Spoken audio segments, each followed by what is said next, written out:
Butang sa mga anti-stress activity ba ang inyong gipangita? Suwayi ang fried rice art nga makalingaw ug makahupay sa stress. Usa sa mga nagpauso niini ang Singaporean nga si Alisa Teo, kinsa usa ka occupational therapist sa Texas, USA.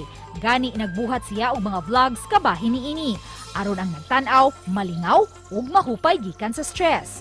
Karong buntaga, atong sayran kung giunsa niya kini pagbuhat ug unsay rason nganong iya kining gibuhat. Dinhi lang sa GMA Regional TV Live. Karong buntaga atong makauban ang usa ka fried rice artist nga Singaporean nga nagpauso ni ining artistic nga pamaagi sa paggamit og bugas. All the way from Texas, USA, let's all welcome Alisa Teo. Good morning, Alisa, and welcome to our program, GMA Regional TV Live. Please greet all our viewers here in the Philippines, especially the Cebuanos. Hello, Mayang Butag. How are y'all? I hope I said that correctly. Yes, you did. You said it right, Alisa. And we are really enticed and fascinated about your vlog. It's really cool to watch. Of all the materials available for your artwork, Alisa, why did you choose rice? So we have rice in my household a lot. I eat it every day. But a little bit of my background, I worked as an occupational therapist for many years. And so in the therapy world, we use rice as one of those items and materials that help to rehabilitate individuals that have maybe sensation issues. Whether it be from an injury or a health condition. And so this is something that we used as well for young kids that explore the world through their five senses. Let's talk about the process of creating these rice art. How do you make them before putting them on a video? It's a multi-step process. I figure out what design I want to do.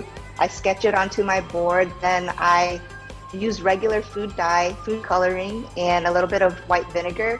Mix it up in a bag of uncooked rice, let it set, and then within an hour or so I can start creating the rice art.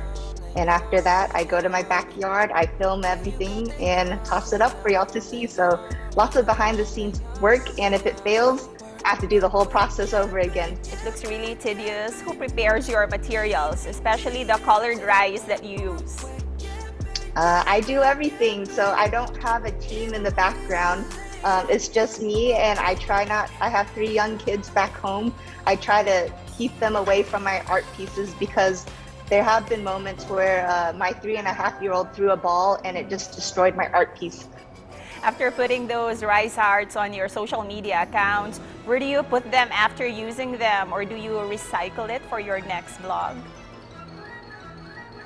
Yeah, so this is a very common question, and I want to make sure people know I do reuse and the rice doesn't get wasted. So I'll either reuse it by re-dyeing it for my next art piece, or with my therapy background, I create these sensory bins using rice, and it's just for the young kids in my local area. I'll donate it to, so they get some fun colored rice. I add some fun toys in it, and they get to have fun. Aside from your rice art, your work, and your family, do you have any plans to pursue a different medium or another kind of artwork?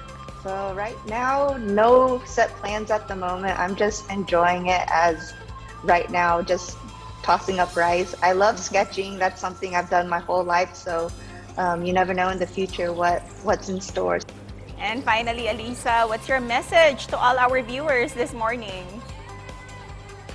So I'm very honored to be interviewed by you all because it's amazing how my art is not just in the US, but it has put smiles on so many faces around the world. Truly amazing. Thank you so much, Alisa, for spending your morning with us.